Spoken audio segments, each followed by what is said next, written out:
Eu queria falar também em relação ao relatório do Reino Unido de inteligência, né? Eles têm divulgado aí quase que diariamente um relatório em relação à guerra na Ucrânia. Em 3 meses de guerra, eles fizeram uma conclusão que a Rússia sofreu perdas comparáveis aí ao que foi registrado pela então União Soviética nos 9 anos de conflito no Afeganistão.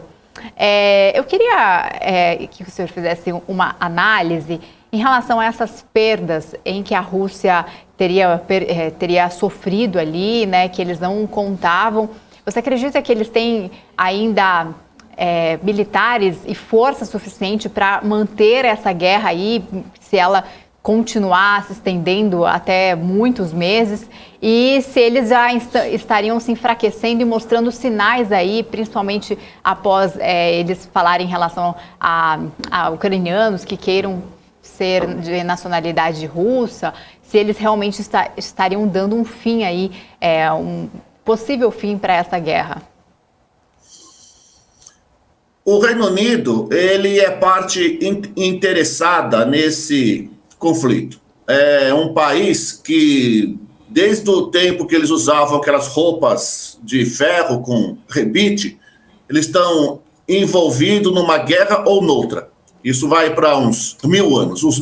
1000 anos eles participam de uma guerra aí pelo planeta. Às vezes diretamente, às vezes dando apoio a alguém que está em guerra.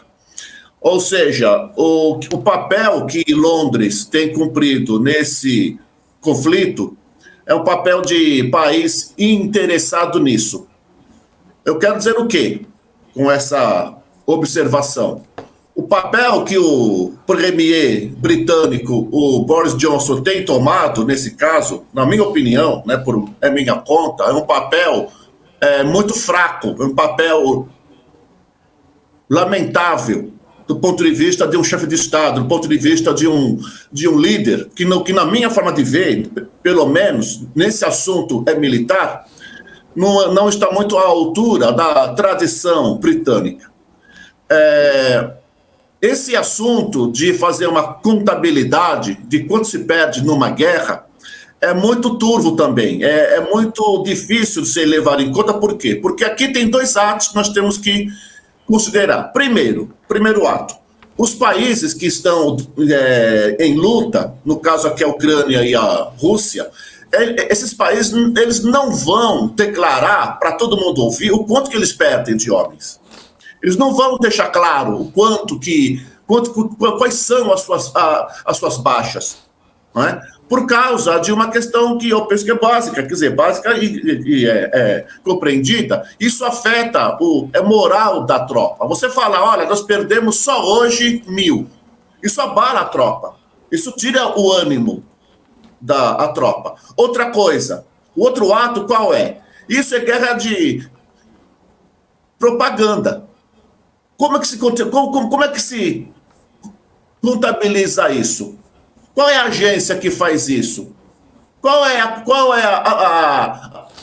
a auditoria que deixa esses números claros? Então, por exemplo, os números que estão saindo em torno de 15 mil. A Rússia deve ter perdido desde fevereiro entre 15 e 20 mil homens em 3 memeses. Ora, se a Rússia perdeu 15 mil, quanto é que a Ucrânia perdeu? Ou seja, como que se chegou a esse número? Porque esse número aí ele foi ventilado ontem por Londres. Londres que ajudou a promover essa contabilidade. Por isso que eu falo que é lamentável, porque eles sabem disso, que a coisa não é fácil, não é assim. A não ser que eles tenham um agente lá, eles tenham lá um infiltrado que alimente Londres e Washington. Olha, eles perderam tanto, como se fosse, sabe, um cavalo de corrida. Ele chegou da frente. Ele caiu. Ele quebrou a perna. Eu acho que isso é guerra de propaganda. Bom, é claro que os caras perdem guerra, isso é fato. Quer dizer que não teve morte? É óbvio que teve, mas 15 mil? Alguém, por exemplo, dizer... eles perderam mais homens dessa guerra do que 10 anos do Afeganistão. Me parece um pouco temeroso isso, sabe? Enfim, é muito difícil. Eu mesmo não arriscaria a apontar dados, dizer, eles perderam tanto. Com relação à outra questão que você fez, isso também isso já é mais crível. Ou seja, a Rússia ainda não aumentou toda a sua carga militar na Ucrânia. Ela não aumentou ainda. Isso parece que já é algo que quem lida com esse assunto não tem dúvida que ela tem ainda uma reserva ainda muito forte se ela quiser aumentar militarmente a presença russa na Ucrânia, ainda tem uma reserva à espera. Por que tem essa reserva à espera dentro da própria Rússia e não foi aplicada ainda na Ucrânia? Uma questão também muito importante. Você só vai aumentar a carga à medida que houver um recrudescimento ou um apoio da OTAN. Não apoio do ponto de vista material, porque isso já está sendo feito há algum tempo. Mas caso haja emprego, de fato, de tropas da OTAN na Ucrânia, aí a Rússia vai ter que também aumentar a sua carga, ou seja, vai ter que aumentar também a sua tropa.